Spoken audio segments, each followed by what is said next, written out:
Afternoon, everyone. Welcome to the, almost said April, March W. Brent Bergen Lunch and Learn lecture. Before I introduce our speaker for today, I'd like to welcome all of you all here, especially the Anthropology Students Association from USC Columbia, who has a contingent that's come up to join us today. Welcome to all of you. Our speaker next month is Nancy Strickland Chavis. She is the director of the American Indian Museum at the University of North Carolina, Pembroke. She's going to be talking about an exhibit that she did where she gathered Native artists from around the country. And her lecture is titled To Take Shape and Meaning, Form and Design in Contemporary American Indian Art. And that'll be on April 25th, of course, at noon. Our speaker today, I'd like to welcome Professor Terry Norton. He's professor emeritus from our sister campus, Winthrop University, across the river on the other side to the west. From 1981 to 2008, he was professor of literacy education at Winthrop. And he's been gone quite a few years, but is still active in the Alumni Association. He has a large donation of children's books to the Louise Pettis Archives there. And he's an author of books. Which he's brought some of them today, and these are for sale if you want to come up and look at those and meet the author afterward. He's author of Cherokee Myths and Legends, 30 Tales Retold, Monkey Tales Around the World, a folklore anthology, and what he'll be talking about today, Trickster Tales of Southeastern Native America. So without further ado, please make welcome Professor Terry Norton.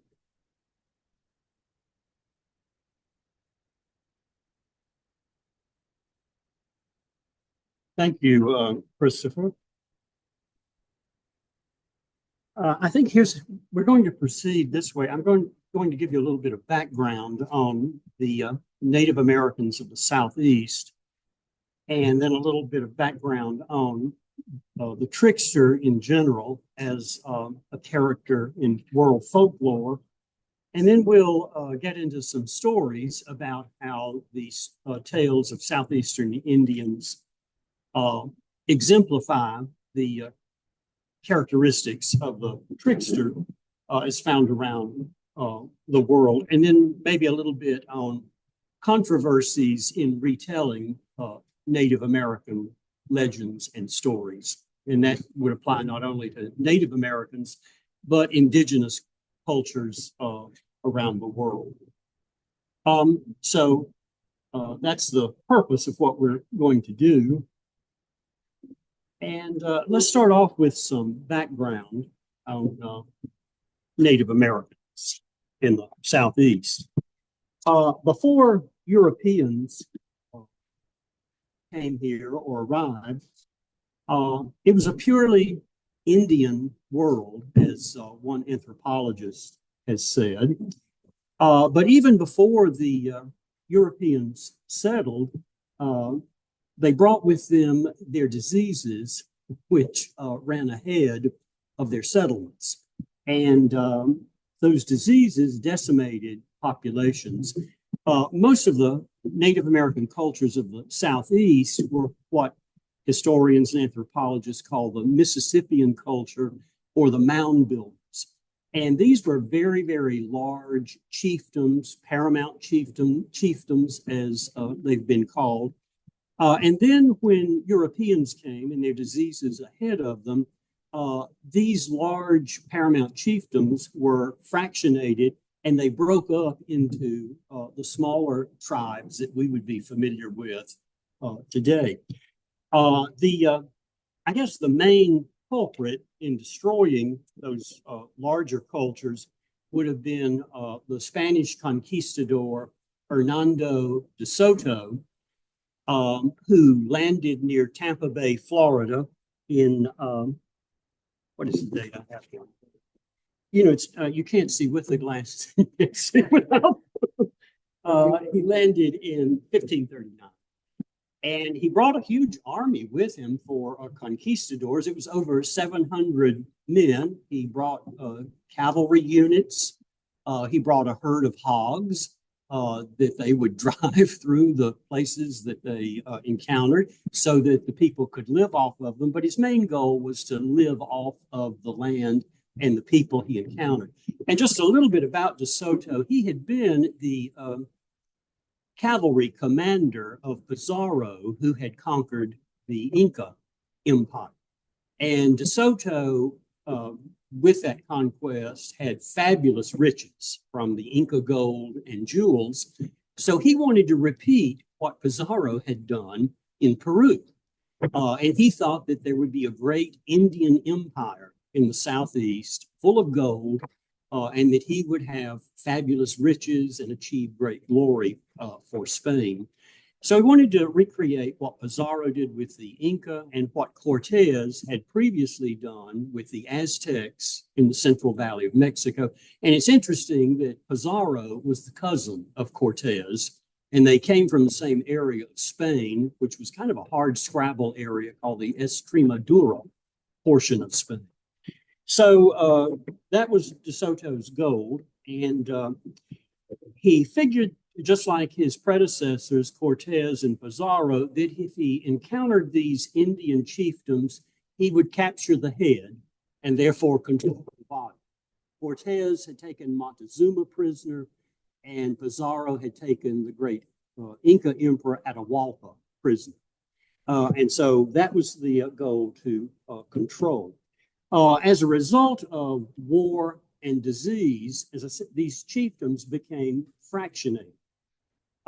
They became much smaller entities.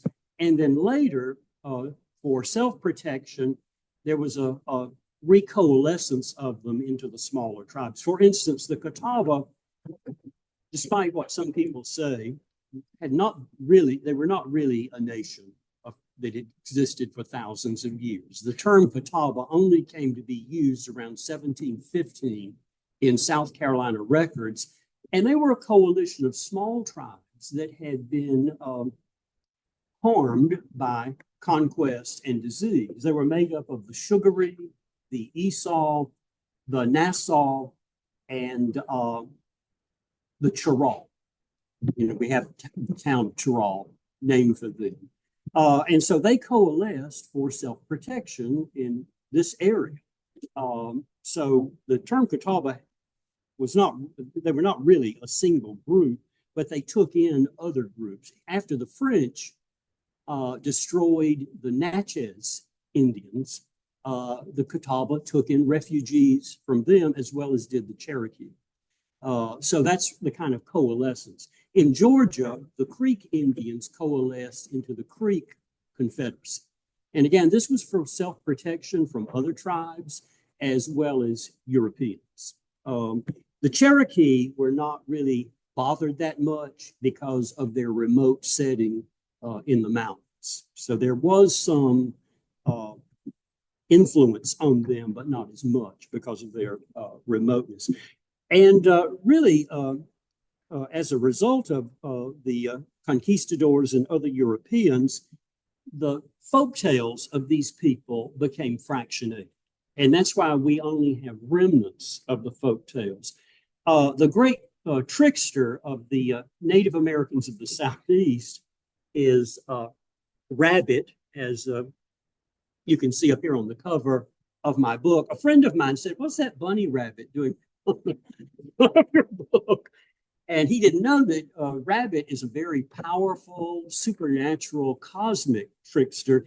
And they're not the animals of these Indian legends are not the small little animals we know today, but they are larger than life and mythological animals who interact with people on a regular basis. Sometimes the stories refer to them as people.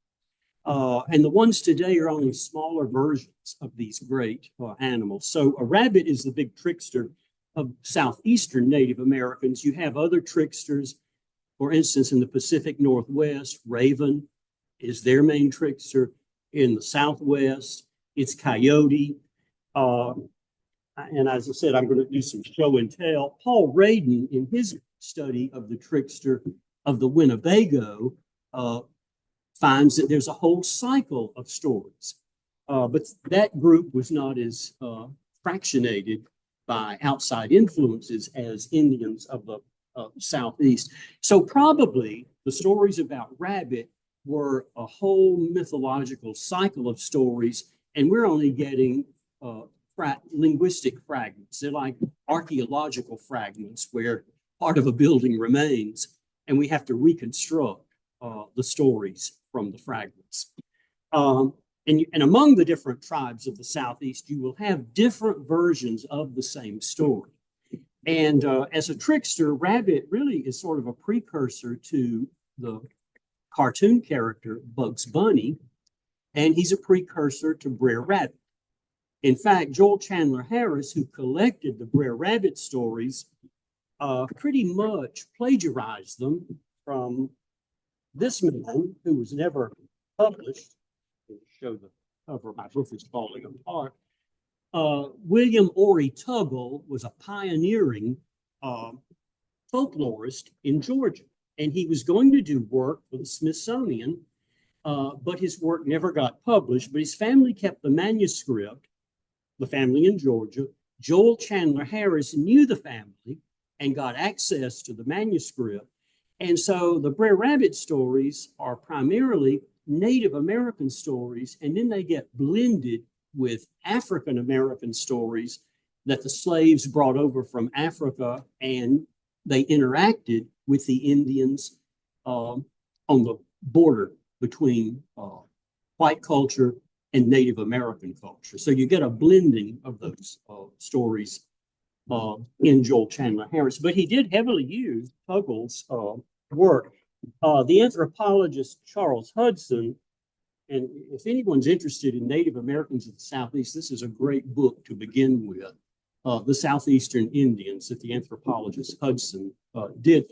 He said that Harris pretty much plagiarized the stories from Tuggle. So anyway, that's a little bit about Rabbit as a trickster and how he develops. Now, what I thought I would do with that as a background is talk about some of the characteristics of tricksters and how Rabbit fits those. You have human tricksters around the world in folklore. For instance, the character Robin Hood in English folklore is a trickster. If you remember one of the stories from Robin Hood, the Sheriff of Nottingham is going to try to trap him, and he has a great contest where they're going to pick the best archer. And he feels that Robin Hood can't resist coming to it.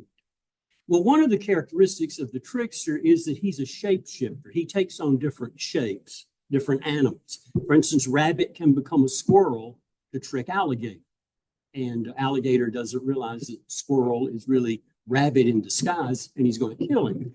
Well, Robin Hood, when he goes to the tournament in Nottingham, he doesn't go dressed in Lincoln green.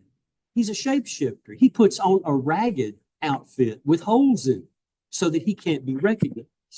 So he's shifted his shape, and no one knows who he is, and he wins the golden arrow. So that's an example of a human being taking on the characteristics of the shapeshifter, which the trickster does very frequently to trick people. Well, if you look on the handout, I've got common characteristics of the trickster. This is item 3, Roman numeral 3. And I thought we would just do some stories and see how Rabbit fits some of those. And one of the chief characteristics of the trickster is to overcome an adversary or trick someone. He uses bait. And sometimes the bait is flattery. Sometimes the bait is food. And the victim of the trickster is a character, an animal, or a human being who can't control his urges or his appetite. So he falls for the flattery. He falls for the food. It's a story as old as that of Adam and Eve in the Bible. They can't resist the temptation or the bait of food. So the devil is the trickster there who tricks them out of paradise. And some people argue the devil is not really a trickster, but he's out to trick you out of your immortal soul. And he uses various temptations or bait or lure to do that. So that's a common characteristic of the trickster. And I thought I would read you the first story in the book about Rabbit. And I put this one first. There are many, many versions of this story among the Creek Indians. And let's see, that's on page 23. But this is how Rabbit got his start and how the ruler of all things, that was the Creek term. You can tell there's an influence of Christianity coming in. So this is God, the ruler of all things, gives the gift of tricking to Rabbit. He says, you're going to be clever, and that's how you will survive. You'll rely on your cleverness. So the story is called The Way of Rabbit, and there are several versions of this. I didn't include all of them, but I felt as a storyteller, I had every right to combine some of the versions. These stories are not sacred. Some people believe that once they're put in print, they become sacred and you never should tamper with them. But the stories were told, and every storyteller told the story in a different way as they were handed down. And even the same storyteller never told the same tale twice in the same way. So what I would do is sometimes tamper with the stories a little bit. I would take indirect conversation and turn it into direct conversation to make the story more interesting. I would add background of history and embed it in the story so that a reader today who didn't know what was being referred to would be able to understand that without having to go to footnotes. So I embellished the stories somewhat to make them more authentic for contemporary readers. So that could be a controversy, but I've given you my reasons for doing it. And I think it's sort of intellectually lazy for people to say, the stories should never be tampered. They were always changing. All right, this is The Way of Rabbit and how he got to be a trickster. From the outset, Rabbit was not content with his lot in life. So he went to the ruler of all and said, each animal has a better means of fighting than I have. If I'm attacked, the only thing I can do is run. The ruler of all responded, do you see yonder rattlesnake? Bring him to me. Rabbit looked where the ruler pointed and saw Rattlesnake sunning himself, coiled up and itching to strike. But Rabbit went over anyway, taking a long stick and a piece of string. The ruler of all has commanded me to measure you. If you uncoil, I'll see how long you are. With the sun in his eyes, Rattlesnake could not see the stick and the string. But flattered by Rabbit's attention, so using flattery here to bait Rattlesnake, he proudly uncoiled and stretched himself out to his complete length.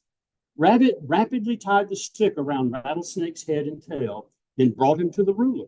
You have done well, he said. Now fetch for me yonder host of gnats that sing and swarm. Rabbit took a sack and hopped beneath the swarm and sat down to watch. He noticed that Chief Gnat was playing ball with his young warriors. The ball game, which is kind of like lacrosse, was a big game of Native Americans in the Southeast. So the gnats are playing ball. You have a large band of men, Rabbit noted. The ruler of all has ordered me to count your mighty braves. If you fly into this sack, they will follow you and will be easier for me to remember. Pleased by Rabbit's slick tongue, Chief Gnat instantly vanished into Rabbit's bag with all his warriors close behind him. Rabbit hurried to the ruler of all and laid the sack before him. Behold how crafty you are, thundered the ruler. Now go. Use the cunning I have given you, and you will realize your destiny. So that's how Rabbit gets his career started as a trickster with the blessing of the ruler of all. So flattery works there as bait. And as I said, sometimes food is used as bait. And Rabbit's not the only trickster of the Southeastern Indians. Sometimes coon or raccoon is, sometimes possum is, sometimes skunk is. Sometimes Rabbit gets tricked by these others. So the trickster gets tricked in some of the stories. But let's hear one about how possum tricked deer and wolf using food as bait. And this is a Catawba story.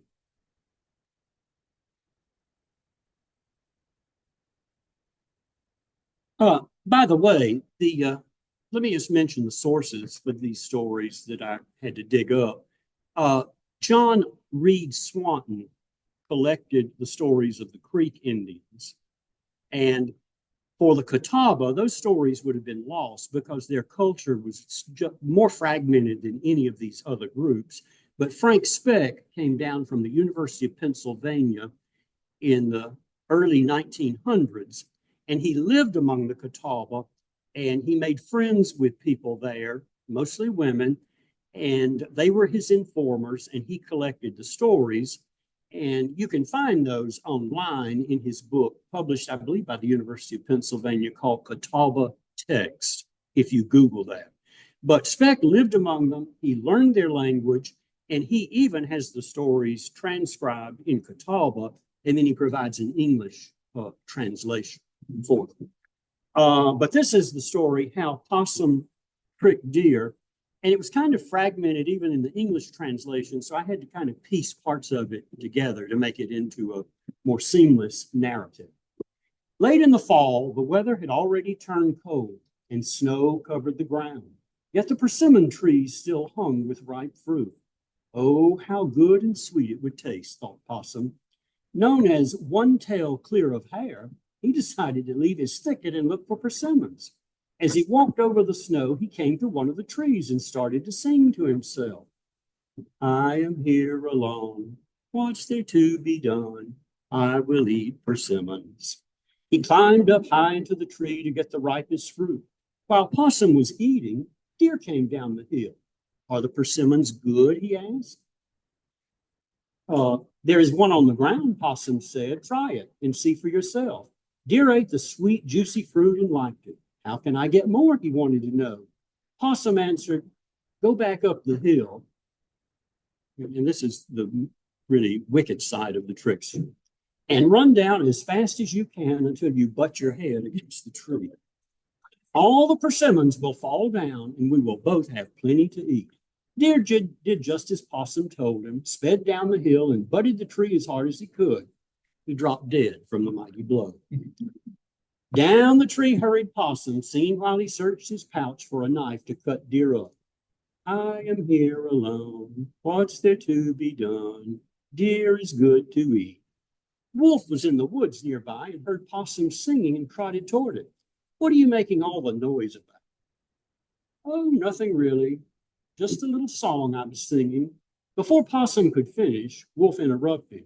If you don't tell me, I'll bite your head off. In that case, said Possum, somewhat afraid, I found a dead animal. What are you waiting for? Let me see it, growled Wolf. The two started back to where Deer lay in the snow.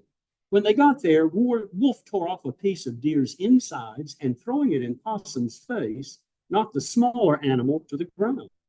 Cook that and eat it, yelled Wolf. As Possum got up and started to leave, Wolf added, if you hear a covey of quail startled by another animal, say Wolf is on his way and will get you. He meant for his words to frighten off anyone who might try to help Possum.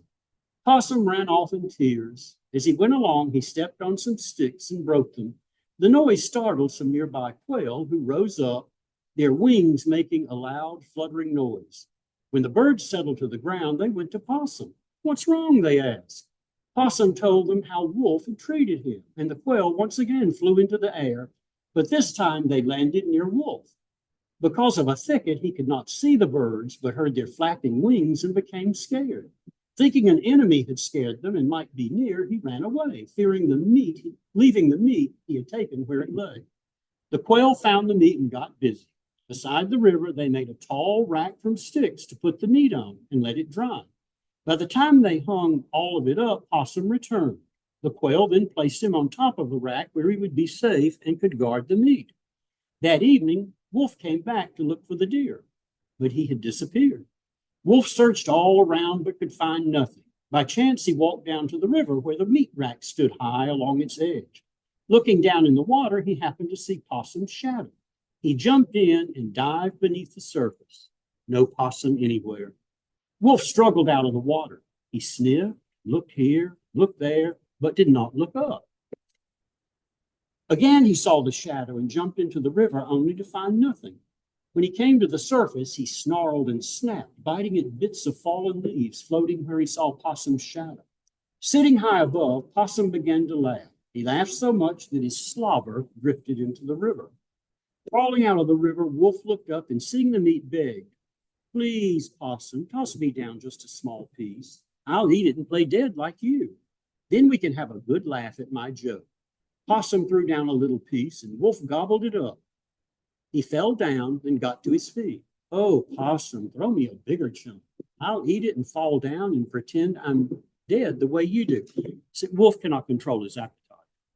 So if you can't control your urges, you're going to be a victim to a trickster, is the lesson of these stories. Possum grinned and laughed and tossed down a bigger piece. This time, after Wolf ate it, he dropped down and lay on the ground a little longer before he got up. "Now toss me an even bigger chunk and I'll fall down again." Possum showed Wolf a large piece. "Will this one do?" "Oh, yes, that's just right," said Wolf. Several more times, Wolf begged for meat, each time asking for bigger and bigger pieces after he played dead and got up. Finally, Wolf said, "Throw me down the largest chunk you have, and I'll pretend I'm dead for sure. We'll have the best laugh yet. You won't be able to stop grinning." Possum picked up a big bony joint of meat. "Is this the one you want?" Yes, that's it," Wolf howled. Possum tossed the meat down. Wolf swallowed it in one gulp and dropped dead for sure. Ever since that day, Possum cannot stop grinning. So it's also a pourquoi story, which explains pourquoi tales in folklore explain why certain things occur in nature, like why possum grins. Pourquoi from the French, why or how. So be careful. Don't let somebody bait you and take advantage of you, and don't succumb to flattery or too much food. Let's look a little bit. I mentioned the trickster as a shapeshifter. So I thought I would share one of the stories there.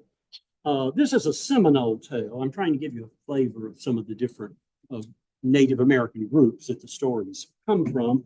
And this is Rabbit Wants a Wife. In a lot of these stories, Rabbit's always trying to get a wife. And by the way, the trickster does tend to be oversexed in stories.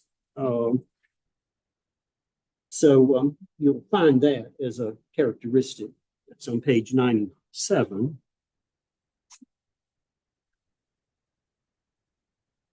Rabbit Wants a Wife, a Seminole tale. Rabbit once told everyone, "I sure would like to get married." However, nobody believed him because he was such a big liar.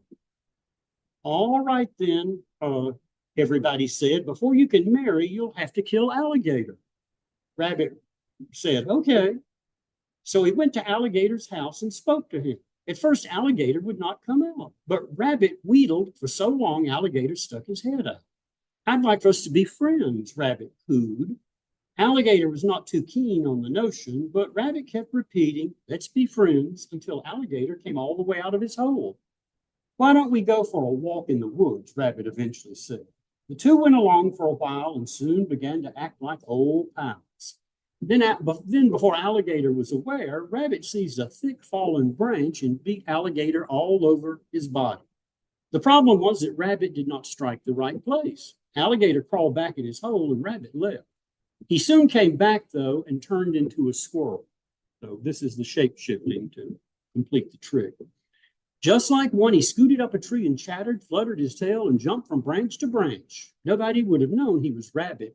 He called down to Alligator, "Let's be friends." "Oh, no," Alligator said. "Rabbit asked me the same thing just before he tried to kill me."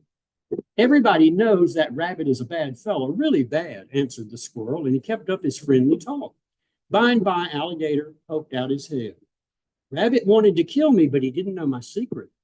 "What should he have hit you with?" the squirrel inquired. "He should have used a stick and hit me on the back of my head," Alligator whispered. He still had his head sticking out, so the squirrel slipped down the tree and picked up a big stick. Bang! He struck the back of Alligator's head and then turned back into Rabbit. He pulled Alligator out of his hole, chopped off his tail, and took it with him. Rabbit went along happy and singing because he now had proof he had completed his task. But when he showed the people the tail, they said, "Now you must kill Rattlesnake." Rabbit set out with a big stick toward Rattlesnake's hole. When he got there, the snake was asleep, sunning himself beside the door. Rabbit struck him on the head and went back to the camp. Still, the people were not satisfied. "Go into the swamp and cut down a big tree with one chop," they demanded. "Then we will give you your bride. Let me rest for 4 days, and on the 4th, I'll chop down the tree with one blow." In folklore all over the world, 4, 3, 7, 12, 9 are always magic numbers. So you have it here in this. While the people thought he rested, he slipped into the swamp and met Woodpecker. "I want you to peck a circle around that big tree over yonder," Rabbit said. Woodpecker did as Rabbit requested. On day 4, Rabbit took his axe and headed into the swamp. The tree was now thin and weak where the bird had pecked. With one blow from Rabbit's axe, the big tree fell. In that way, Rabbit believed he had won his bride. Back in those days, however, husbands usually had 2 wives. And like the others, Rabbit wanted 2. The people said, "We'll give you another bride, but here's what you must do. Part your bride's hair down the middle." There are many, many stories where this happens with Rabbit and women. And some of them are nice and some of them aren't. In the upshot. Then with your axe, chop her in 2 where the part is, and you'll have 2 wives. Rabbit did as they directed, but when he struck his wife's part, she dropped dead from the blow. The people judged he must die, but Rabbit fled from the camp and escaped into the swamp. After all his hard work, he did not have a wife. So his trickery didn't quite work out for him that time, but he was a little squirrel as a shapeshifter. Another characteristic that's very common to the trickster, and I think this is part of his big role in culture, is that he's outside of civilization. If you read these stories of tricksters, they dwell on the boundaries of civilization outside the settlement. And that's where they try to complete their tricks. Or tricksters like to hang out at crossroads. And always in mythology, at a crossroads, that's where something bad happens. Well, where do most accidents with automobiles happen today? At a crossroads. I haven't done a study on it, but I would bet that more of them happen at crossroads than at any other place. And you know, in Greek mythology, where does Oedipus meet his father, Laius, and kill him? It's at a crossroads, as Oedipus is on his way to Thebes. In Greek mythology, Diana, the goddess of the moon, is also known as Diana of the Crossways. And that's where she brings bad luck, people. So the trickster lives outside civilization. He works around the boundaries. He works at crossroads, sometimes to complete his tricks, which don't turn out sometimes very nice for the one who is tricked. So let me read you the one where Rabbit brings in filth. And what he's doing there as a cultural hero is when a civilization becomes too complacent and they think things are just going along perfectly, you need to be shaken up so that the civilization can get new energy and new life. And bringing in disorder and filth to a place that's too orderly does that. It's just like in life, if you're going along and you think things are just perfect, something comes along and jerks your rug. That would be the trickster shaking you up. So let me share the story with you. The people discover Rabbit's ways in the book on 24 and 25.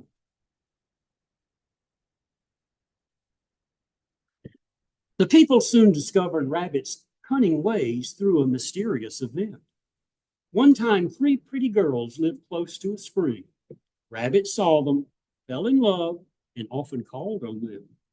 Not long after, one of the girls went to fetch water at the spring and disappeared. A search party looked high and low, but could find no sign of her. Because of his frequent visits, everyone suspected foul play from Rabbit. Not too many days later, a second sister disappeared. The last time anybody saw her, she had headed toward the spring, but the search party never found her. As a reward for learning what happened, the father offered the third sister's hand in marriage to anyone who would shed light on the missing girls. Eager to win his bride, a young warrior decided to watch the spring day and night. One night, a huge snake slithered out of the water as if searching for prey. The warrior killed the monster and, chopping off its head, he took it to his village as a sign of his conquest. There he would display the trophy the next morning. Rabbit had heard the young man's struggles with the snake and had hidden in the bushes near the spring. When he saw the warrior leave, he took the serpent's body and dragged it to the settlement early the next morning while everyone still slept. From the council ground, Rabbit yelled, "Here's the monster that killed the girls. Come and see the monster I destroyed." Everyone ran to the center of the village. Rabbit has killed the monster. He has won his bride, they shouted. Shortly thereafter, the beautiful third sister, arrayed in a soft deerskin tunic with fancy beadwork, came forward. Rabbit stepped forth to take her hand, but at that moment the young warrior entered the council ground. Opening a large pouch, he pulled out a bloody object. He lifted it aloft and proclaimed, "Behold the serpent's head. I killed the monster at the spring and cut off his head. There I left his body still writhing in death. I claimed the girl's hand." The wedding took place at once between the brave warrior and the last beautiful sister. As for Rabbit, the villagers tied the decaying body of the snake around his neck.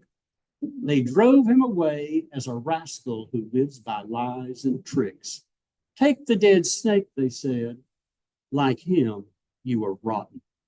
So he introduced this filth into the village, but it became a warning for them to be more aware of his tricks. So he, in a way, he kind of revitalizes life for the village, so they're more careful about these things. That's introducing filth and dirt into civilization. Sometimes the trickster is a linguist who uses double meanings to trick you. He'll say one thing and the victim may take it literally, but it actually means something else. There's a trickster from Germany, and he's probably the most famous character in German folklore, called Till Eulenspiegel. He's a character from the 1300s in the Middle Ages, and that's his constant mode of operation, to use language with double meanings to trick people. Are any of you familiar with Till Eulenspiegel? You are. His name means wise owl, or owl in the looking glass. Eulen is owl and Spiegel is mirror. And so he tricks people through double meanings. And those of you who may know classical music, Richard Strauss, the German composer, has a tone poem called Till Eulenspiegel's Merry Pranks. Anyone ever listen to that? Or know it? Well, in the tone poem by Strauss, the tubas blare out a whole lot.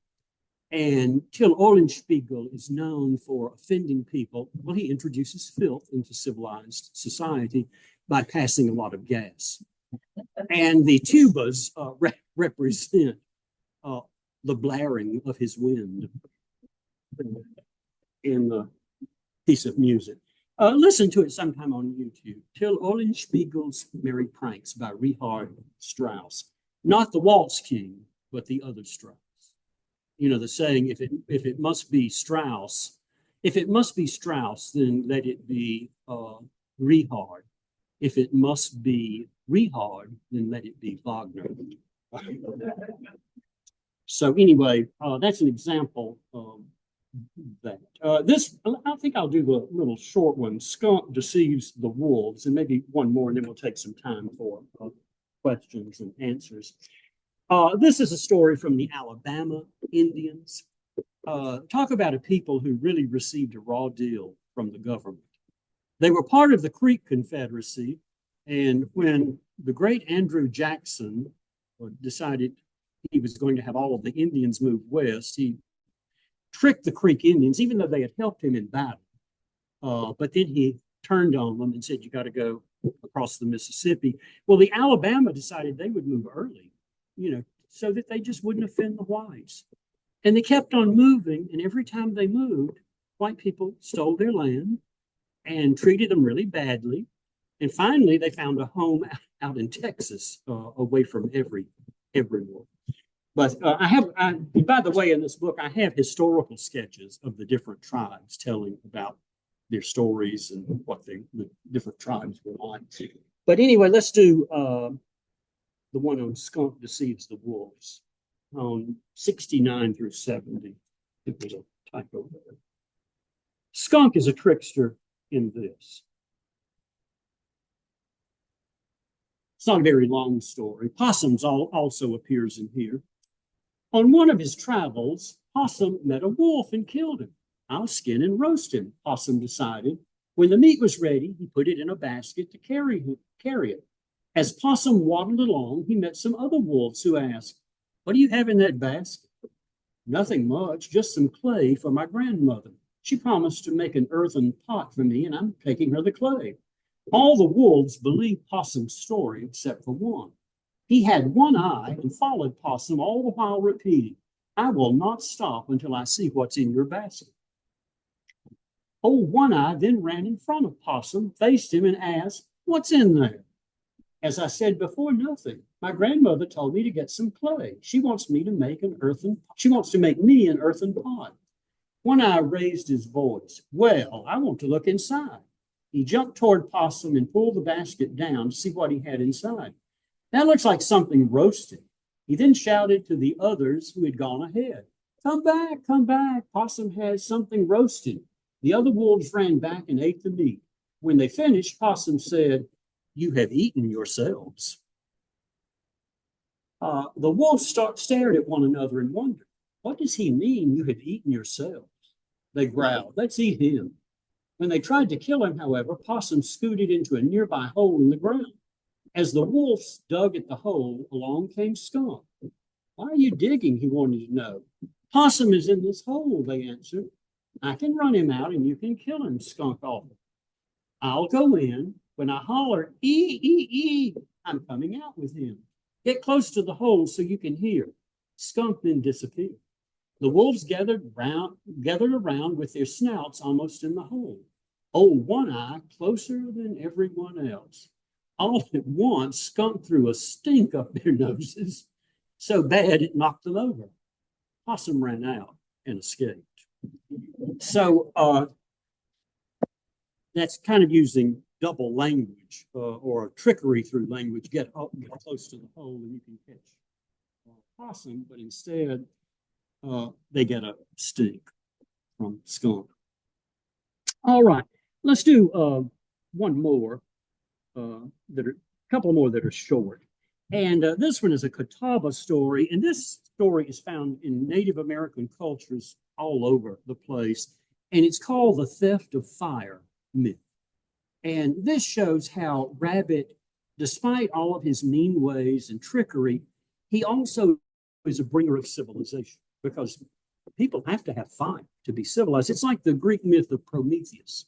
You know, human beings live miserable little lives in the dark until Prometheus stole fire from heaven.